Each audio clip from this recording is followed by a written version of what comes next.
Bonjour à tous et bienvenue dans ce nouveau top 5 des gauchistes de la semaine avec une édition très relevée. Franchement, les 4 premiers, ils ont été très durs à départager. Vous allez me donner votre avis, est-ce que j'ai fait les bons choix ou pas?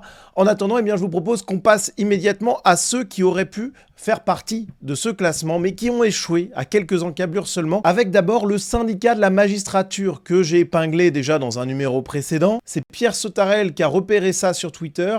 Aucun communiqué de ce syndicat, qui n'hésite pas à prendre position pourtant sur plein de sujets, Aucun communiqué donc par rapport aux attaques subies par des établissements pénitentiaires ou par des magistrats, quand même dans une vague terroriste qui est sans précédent en France. Franchement, c'est très inquiétant, mais pas pour le syndicat de la magistrature a priori. Alors pourtant que, en ce qui concernait l'affaire Naël, là, il y avait eu un communiqué qui était plutôt en soutien de la révolte populaire en fait, alors de manière détournée, mais c'était ça qu'il fallait comprendre. Donc vous voyez que le syndicat de la magistrature aurait pu être à nouveau dans le top 5 des gauchistes de la semaine.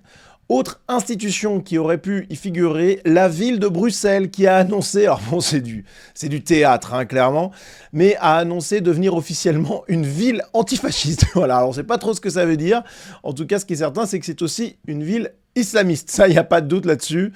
Donc vraiment, on voit en fait l'islamo-gauchisme qui est à l'œuvre. Autre personne qui aurait pu être dans ce classement, il s'agit de Xavier Bertrand. Xavier Bertrand qui nous a pondu un tweet récemment à propos du lycée Averroès à Lille, en disant globalement qu'il s'agissait d'un lycée islamiste qui posait de graves problèmes à la laïcité, à la République, à la France, etc. Sauf que Xavier Bertrand, il y a quelques années, quand il était en débat pour les régionales face à Marine Le Pen, il ne tenait pas du tout le même discours. Il attaquait Marine Le Pen parce qu'elle mêlait, selon lui, islam et islamisme en pointant du doigt justement ce qui se passait au lycée Averroès. À l'époque, il soutenait ce lycée. Aujourd'hui, il fait des communiqués contre le lycée Averroès. Donc, Xavier Bertrand aurait pu être dans ce classement, tout comme le pape François. Alors, paix à son âme, il vient de décéder, mais il y aurait quand même eu des choses à dire, notamment parce que les médias nous rejouent le pape très ouvert à l'immigration extra-européenne. Regardez France Info, construire des ponts et abattre des murs, tout au long de son pontificat, le combat du pape François en faveur des migrants. Puis on a Le Figaro qui critique à demi-mot la venue de Donald Trump aux obsèques du pape François, en rappelant que pour François, Donald Trump n'était pas chrétien, selon Le Figaro. Pourquoi? C'était une déclaration de février 2016 du pape François. Une personne qui veut construire des murs et non des ponts n'est pas chrétienne. Alors, on rappelle quand même que le Vatican, c'est un État gardé par des hommes en armes avec des murs extrêmement imposants. Bon, le pape François, en disant ça il y a quelques années, il aurait peut-être pu réfléchir un peu. Surtout que, quand on s'intéresse à la politique migratoire du Vatican, qui est aussi un État, pas seulement une cité, on se rend compte, c'est la revue Conflit qui le note, que le Vatican a la politique migratoire la plus répressive d'Europe. Voilà, et qu'il sanctionne très durement les entrées illégales sur son territoire. Donc il y aurait eu beaucoup à dire là-dessus, mais j'ai dû trancher pour ce top 5, et puis de toute façon je vous ai déjà donné quelques éléments qui vous montrent un peu l'hypocrisie totale de tout ça. Donc on est parti pour le top 5, le classement, avec quand même un petit mot pour les partenaires Sunrise. Tout d'abord, Idéochoc, que vous connaissez bien, une plateforme de podcast en ligne qui permet de résumer, de condenser des ouvrages essentiels pour se forger une culture philosophique, politique, intellectuelle de premier ordre. Vous avez le lien en description de cette vidéo, tout comme vous avez un lien vers le site de la nouvelle librairie, une librairie en ligne et une maison d'édition. Vous avez tous les codes promo qui vont bien en description, je vous y renvoie. Et puis on est parti pour les 5 premiers.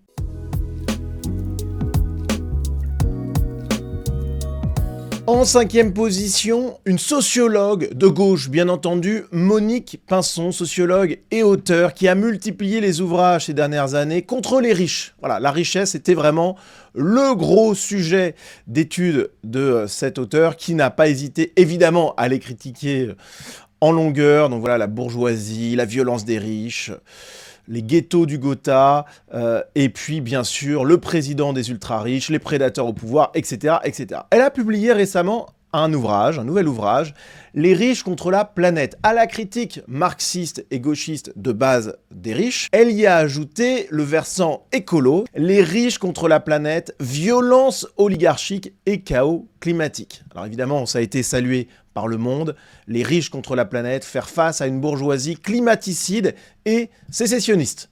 Ok, Donc ça, c'est le programme de base. Et on se dit, Monique Pinson, elle a l'air d'être droite dans ses bottes et de critiquer les riches et ceux qui commettent des écocides. Le problème, et c'est Eugénie Bastier qui l'a relevé, c'est que Monique Pinson, invitée par France Inter pour faire la promo de son ouvrage, bien entendu, eh bien, elle a tenu un discours un petit peu étonnant. On va l'écouter, vous allez voir, c'est extraordinaire. C'est même pas des inégalités, c'est des fossés qui séparent la masse des classes moyennes et des classes populaires de cette petite oligarchie qui s'accapare toutes les richesses et tous les pouvoirs. Monique Pinson-Charlot, vous êtes devenue riche vous-même en vendant autant de livres. Quel rapport vous entretenez avec l'argent ? Avec Michel, on a dit, alors qu'est-ce qu'on fait ? Alors Michel, il a dit, d'abord, on va refaire le toit de la maison. Donc on a fait ça. Et puis après, le reste, c'était une enveloppe à laquelle nous ne touchions pas, qui était une enveloppe de partage. Et c'est comme ça qu'on a emmené, par exemple, nos 2 petits-neveux à parcourir le monde au moins 10 fois. Bravo, l'empreinte carbone. Hein. C'était à l'époque où... C'était avant d'écrire ce livre, alors. Oui, c'est ça. Alors là, les amis, franchement, je sais que je suis habitué à l'hypocrisie à gauche. Vous le savez, vous qui regardez régulièrement ce classement, c'est quand même une constante de cette famille politique. Mais alors là, quand même, la femme qui écrit « Les riches contre la planète » et qui parle d'une bourgeoisie climaticide et sécessionniste, eh bien, elle nous avoue, en rigolant, voilà, c'est drôle, évidemment que c'est drôle, qu'elle a fait le tour de la planète au moins 10 fois. Donc, qu'est-ce que vous voulez que je vous dise ? C'est juste extraordinaire, Monique Pinson qui nous dit ça. Alors, elle nous dit, oui, c'était il y a quelques années, comme si la préoccupation écologique à gauche était quand même pas présente depuis un moment. D'ailleurs, ces gros succès qui lui ont valu... pas mal d'argent a priori, c'était en 2021 et un autre en 2010, mais 2010, c'est pas non plus il y a 50 ans, et puis au moins, elle pourrait avoir la décence de faire mea culpa, quoi, mais même pas. Elle en rigole et elle ne voit pas la contradiction entre ces 10 tours du monde et puis le fait d'écrire un tel bouquin, donc franchement, bravo à elle pour cette 5e place méritée.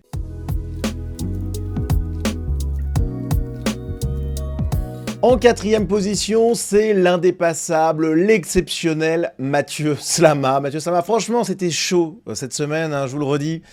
Je sais pas s'il méritait pas d'être plus haut, mais en même temps, il faut qu'il laisse un peu de place, parce qu'il y a quand même des nouveaux talents qui arrivent. Lui, c'est le roi, Mathieu Slama, pour ceux qui sont habitués de ce classement. Et en plus, voilà, on est sur du classique. En fait, on est blasé avec Mathieu Slama. Et du coup, pour le mettre au sommet du classement, j'ai besoin qu'il soit vraiment dans une forme olympique. Là, c'est un petit Mathieu Slama. Alors, ça fait déjà un gauchiste de compète, mais donc je le mets au pied du podium. Et vous allez voir au-dessus, de toute façon, c'est du très haut niveau. Alors, Mathieu Slama, qu'est-ce qu'il nous a sorti cette semaine ? Il a commencé... Franchement, il est exceptionnel. Il a commencé par remercier la Ligue des droits de l'homme de défendre nos libertés, dit-il. Pourquoi ça ? Parce que à Rennes, pour lutter contre le narcotrafic, la ville de Rennes s'est transformée en capitale du narcotrafic. Je vais y revenir très bientôt sur ma chaîne d'ailleurs. Eh bien, pour lutter donc contre ce narcotrafic, la police utilise des drones. Mais l'utilisation de ces drones, eh bien, elle est contestée par la Ligue des droits de l'homme au nom de la liberté, justement, parce que ça survole des zones qui peuvent être habitées, etc. Bon, il y a une problématique de respect de la vie privée. Bon, bref. En réalité, ce que défend la Ligue des droits de l'homme, c'est la liberté des dealers. Qu'on soit bien clair. Mais ce qui est exceptionnel, c'est que Mathieu Slama, il voit le narcotrafic qui gangrène une ville française, et là où la police a un outil qui permet quand même de limiter tout ça, eh bien lui, il s'oppose à son utilisation. C'est tout simplement exceptionnel. Mathieu Slama indique systématiquement la direction opposée à celle que vous devez suivre. Voilà, c'est une constante. Pareil, là, on a un débat sur TikTok. Avec cette citation qui est mise en exergue par Public Sénat, TikTok est en train de rendre notre jeunesse débile. Et là, il n'y a aucun doute là-dessus, c'est un drame civilisationnel, tout comme d'ailleurs le fait que les jeunes aient accès dès leur plus jeune âge à des smartphones sans trop de contrôle de la part des parents. C'est un drame absolu, je reviens pas là-dessus, mais il faudrait faire quelque chose parce que c'est de la santé publique et de la santé civilisationnelle, j'ai envie de dire. Parce que sans jeunesse performante et qui vise l'excellence, eh bien on se retrouve avec des Mathieu Slama et donc un pays qui fonctionne moins bien. Et une fois de plus, Mathieu Slama, il est cohérent avec ce qu'il est. Il critique ceux qui veulent limiter ou interdire TikTok, et au contraire, on a l'impression que lui, il en veut toujours plus. Bref, Mathieu Slama, il était très en forme, et il a fini toujours dans la même logique. Franchement, Il y a un fil conducteur à Mathieu Slama, c'est la mollesse en fait. La mollesse, c'est incarné dans Mathieu Slama. C'est quand même phénoménal. Donc voilà son tweet par rapport à Fabien Roussel qui déclare « Le travail devra être au cœur du programme de la gauche en 2027 ». Mathieu Slama, lui, il n'est pas d'accord. Et si on essayait plutôt de penser une société où le travail n'est plus la valeur suprême, une société du temps libre, où les moments non productifs sont valorisés, la vraie émancipation passe par là. En fait, une société sans travail, où on valorise plutôt les activités non productives, eh bien c'est une société qui ne fonctionne pas. Voilà, ça n'a jamais existé dans l'histoire humaine, ça n'existera sans doute jamais. À moins, bien sûr, qu'on développe peut-être des robots, enfin bon bref. Mais là, on parle quand même d'un monde qui est très différent du nôtre. Et surtout, si on veut que ce monde-là advienne, il faut que les Mathieu Slama, ils nous laissent la place. Parce que c'est pas avec des types comme ça qu'on va arriver à faire progresser la société. Bref, c'est une fois de plus la gauche qui adore la paresse. Elle déteste l'effort, elle déteste l'excellence. Et donc on a Mathieu Slama, notre gauchiste chimiquement pur, qui refuse l'idée de mettre le travail sur un piédestal. Voilà donc pour cette 4e place. On est parti vers le podium. Juste avant, les amis, j'ai une annonce très importante à vous faire. J'ai besoin de votre soutien au maximum parce que je traverse une passe un petit peu compliquée. Je vous explique tout et on se retrouve ensuite pour le podium qui est cette semaine exceptionnel. C'est Nicolas qui paie. Vous connaissez tous cette expression. Et oui, nous vivons dans un enfer fiscal où Nicolas, 30 ans, est pressuré jusqu'à la moelle par le système socialo-communiste français. Le problème, c'est que depuis quelques semaines, ce fameux Nicolas, c'est plus que jamais moi. En effet, la pression fiscale française me touche de plein fouet. Je vous explique. Grâce à votre soutien et aussi à mon travail, mon entreprise a augmenté son chiffre d'affaires l'année dernière. Mais comme on est en France, ça ne pouvait évidemment pas rester impuni. J'ai donc eu le plaisir de franchir il y a quelques mois un seuil fiscal qui met ma société dans une situation périlleuse. Et je vais avoir besoin de vous car je suis dans une position très compliquée. D'autant que suite à une erreur de mon comptable, je n'ai appris que tardivement ce changement de régime, ce qui m'oblige à régler plusieurs mois en retard à nos amis des impôts.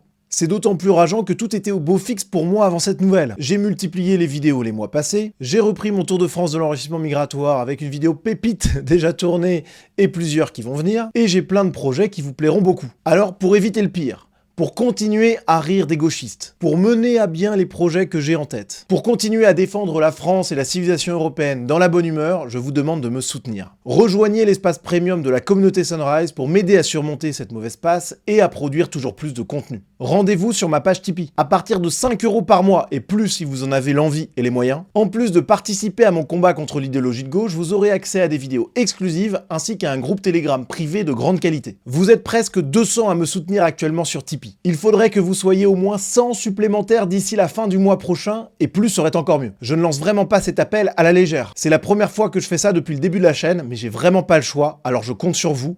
Merci d'avance.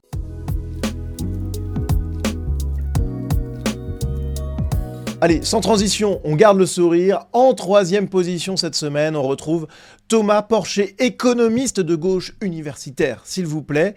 Et le voici qui, justement, parle de cette question universitaire au micro de France Inter, là encore, hein, franchement le service public au service de la gauche, et il évoque notamment la proposition d'Emmanuel Macron d'accueillir des réfugiés entre guillemets universitaires américains qui fuiraient le méchant pas beau Donald Trump, et étonnamment, Thomas Porcher, qui est pourtant de gauche et favorable à l'accueil des migrants, eh bien il n'est pas tellement fan de cette proposition. On l'écoute. Ça veut dire que vous le prenez comment, cet appel de l'exécutif à accueillir, à faire de la France une terre d'asile? Avec un peu d'ironie, avec... Je pense qu'il y a une forme de mépris à l'égard de ceux qui font tourner aujourd'hui les universités et qui aiment leur métier. Alors là, les amis, c'est tout simplement exceptionnel. Parce que écoutez ce qu'il disait à propos d'accueillir les migrants en bateau qui traversaient la Méditerranée, c'est pas du tout le même discours. Oui, moi je pense qu'il faut les accueillir. Là, on parle de 234 êtres humains. Donc là, vous voyez la différence. Quand il s'agit de migrants, on les accueille, pas de problème. Et puis en plus, ils font le boulot que les Français ne veulent plus faire. Enfin, vous connaissez tous les discours de gauche, complètement faux d'ailleurs, sur cette question-là. Mais là, quand il s'agit d'universitaires qui peuvent venir piquer son boulot, ou bien faire baisser son salaire, parce que l'immigration, ça fait baisser les salaires, hein. Bon, là, tout d'un coup, le discours change. Le retournement de veste, il est extraordinaire. Et on est finalement sur une promotion de la préférence nationale. Rappelons que c'est un peu la même chose pour les artistes de gauche, hein, qui nous disent que l'immigration est une chance, etc., etc., et que le nationalisme, le patriotisme, c'est l'ultra giga méga droite. Par contre, ils sont bien contents d'avoir la préférence culturelle, ce qui est une préférence nationale appliquée au milieu culturel. Bref, hypocrisie totale, et donc Thomas Porcher, je pense qu'il a toute sa place sur le podium.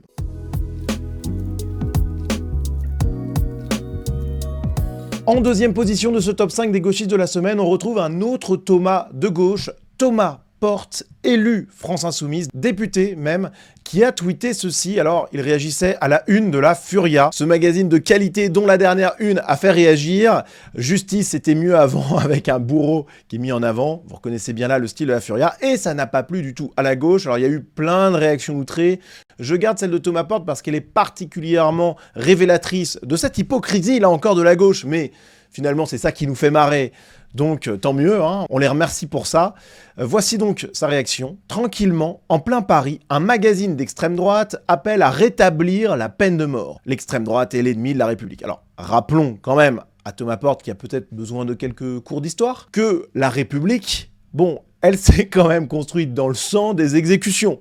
Voilà. Donc, déjà, est-ce que cette une-là, elle est anti-républicaine ? Au fond, pas vraiment. Mais surtout, il s'agit évidemment d'une caricature. Alors je dis pas que derrière, il n'y a pas un discours sérieux, argumenté, et qu'on peut pas parler du retour de la peine de mort. Au contraire. Mais là, spécifiquement, la Furia, le dessin qui orne sa une, c'est une caricature. Et Thomas Porte, il y a certaines caricatures qu'il apprécie plus que d'autres. Rappelons ce tweet qui concernait Charlie. 10 ans après donc le drame qui avait touché cette rédaction, il y a 10 ans, 12 femmes et hommes étaient assassinés par des terroristes dans les locaux de Charlie Hebdo. Alors vous noterez qu'il dit pas terroriste islamiste, mais bon, ça c'est classique. Et il conclut, jamais nous ne cesserons de défendre la liberté d'expression et le droit à la caricature. Alors faut jamais dire jamais en politique.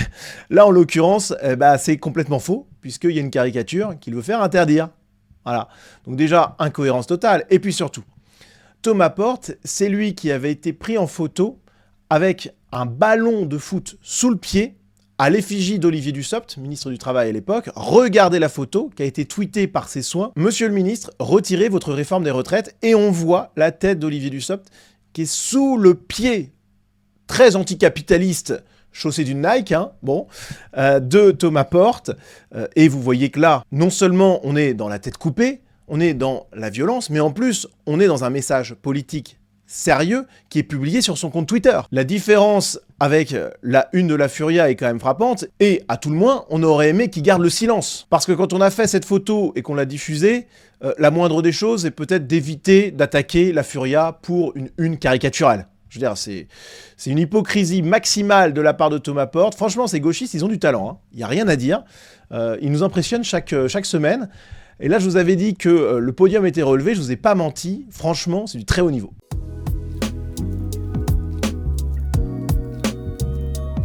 Et en première position cette semaine, François Bégodeau, un intellectuel, que dis-je, un philosophe, un immense esprit de gauche, et qui donc nous fait encore plus rire que les autres avec ses sophismes, avec ses pensées extrêmement complexes pour essayer de justifier l'injustifiable. Et je l'ai mis sur la plus haute marche du podium cette semaine pour cette tirade dans le média de gauche QG, où il essaye d'expliquer qu'il y a peut-être un problème effectivement avec le machisme musulman, mais en fait c'est quand même la faute des Blancs à la fin.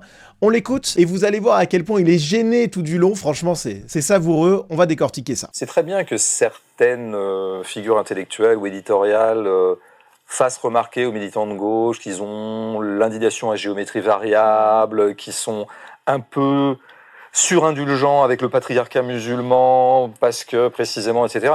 Oui. Alors, c'est pas un peu surindulgent, c'est totalement aveugle au fait qu'il existe dans la religion musulmane des pratiques, des enseignements qui sont quand même totalement incompatibles avec le féminisme. Donc, théoriquement, l'islamo-gauchisme n'a pas de sens. Mais il faut pas oublier que les gauchistes, au fond, la cohérence n'est pas leur sujet. Ce qui compte, c'est de détruire la civilisation européenne et la France, tout en se soumettant à l'autre avec un A majuscule, c'est l'ethnomasochisme, hein. Et donc, les musulmans, ils leur pardonnent tout. Donc, c'est pas de la surindulgence, c'est bien plus que ça. Parce que, précisément, etc. Oui, on constate aussi que ces gens-là, en général, ont le féminisme très sélectif. On le sait bien depuis 20-30 ans. Hein, à savoir qu'il y a beaucoup de gens qui se manifestent comme féministes à partir du moment où le bourreau est un musulman.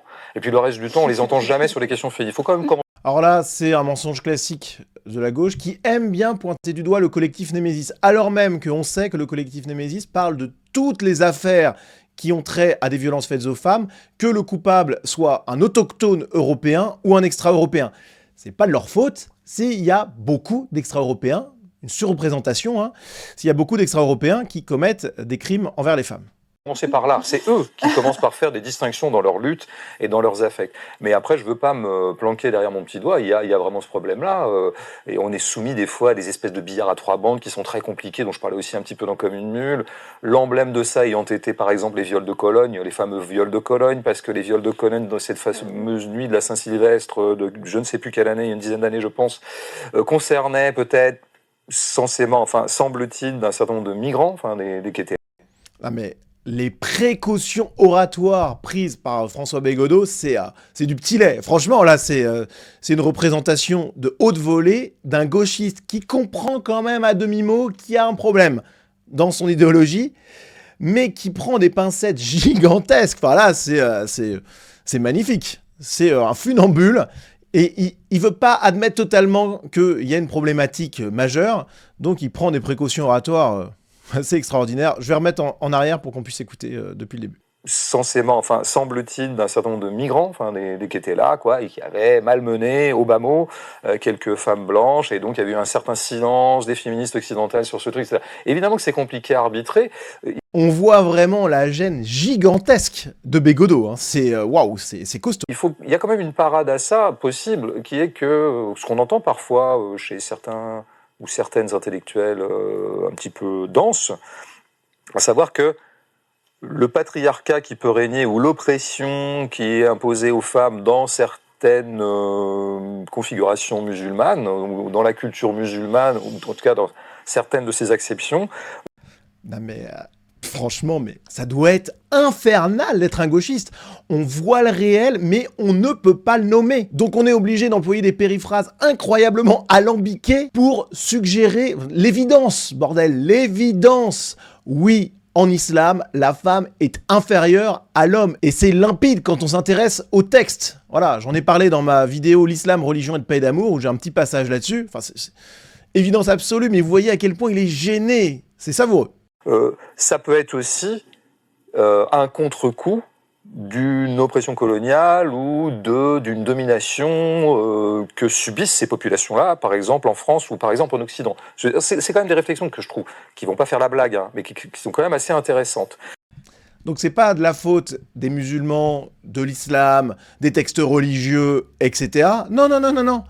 C'est la faute des colons. Comme si, avant la colonisation occidentale, il n'y avait pas déjà un léger déficit de féminisme dans le monde arabo-musulman. Je veux dire, globalement, bon, par exemple, Ouria Boutedja pourrait dire ce genre de choses que je trouve toujours un peu intéressant, c'est que le survirilisme qu'on peut trouver dans certains quartiers populaires à forte densité migratoire, je sais pas comment l'appeler, en tout cas où on trouve beaucoup de racisés, et donc beaucoup de musulmans, vient de la fragilisation de ces hommes par le pouvoir policier qui...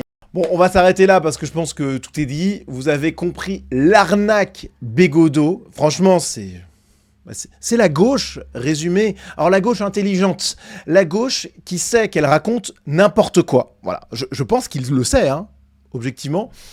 Mais il est obligé de ménager un peu les spectateurs et les gens qui le suivent.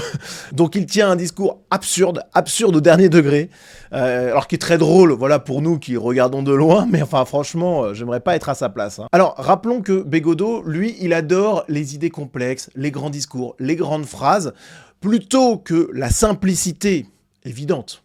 En l'occurrence, à savoir, l'islam est une religion patriarcale et c'est pas la faute du pouvoir policier, c'est pas la faute de la colonisation, c'est pas la faute des Européens s'il y a cette culture-là dans le monde arabo-musulman, puisque c'est une dynamique interne à ce monde-là. Mais vous voyez qu'il adore complexifier les choses. Et j'avais identifié quelque chose à propos de son débat contre Pierre-Yves Rougeron, que j'avais d'ailleurs chroniqué pour les abonnés Sunrise qui sont membres de l'espace premium. Donc je vous invite une fois de plus à le rejoindre. Cette analyse-là, je pense qu'elle Elle vaut son pesant d'or, rien que pour ça, ça vaut le coup. Et j'avais relevé que Bégodeau, en fait, c'était un pervers. Il jouit de dominer les autres. À un moment du débat, alors il met une PLS phénoménale à Pierre-Yves Rougeron, enfin c'est pas compliqué, vous allez me dire. Et à un moment, alors que Pierre-Yves Rougeron balbutie, franchement, de manière assez catastrophique, François Bégodeau, il a un tic corporel nerveux qui est de se recoiffer, alors qu'il n'a pas de cheveux sur le côté, hein.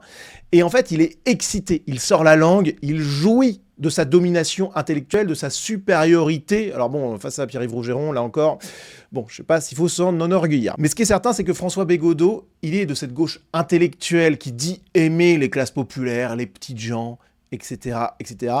Mais au fond, ce qu'il aime dans ces classes populaires, c'est la supériorité qu'il a sur elles. C'est le fait de les dominer intellectuellement et de pouvoir sortir des grandes tirades comme celles qu'on a analysées là, parce que ça flatte son ego. C'est quelqu'un qui doit être d'un égocentrisme, waouh, assez fabuleux. Donc voilà, François Bégodeau, première place de ce classement, franchement d'une qualité, je crois, rarement vue. Il y en a eu quelques-uns quand même qui étaient costauds hein, par le passé, mais là... c'est vraiment un très très gros podium, donc j'espère que cette émission vous a plu. Je vous rappelle mon appel, j'ai vraiment besoin de vous pour assurer la pérennité de la chaîne dans les mois qui viennent. Donc n'hésitez pas à me soutenir, vous avez tous les liens qui vont bien en description. Merci d'avance les amis, et à très vite.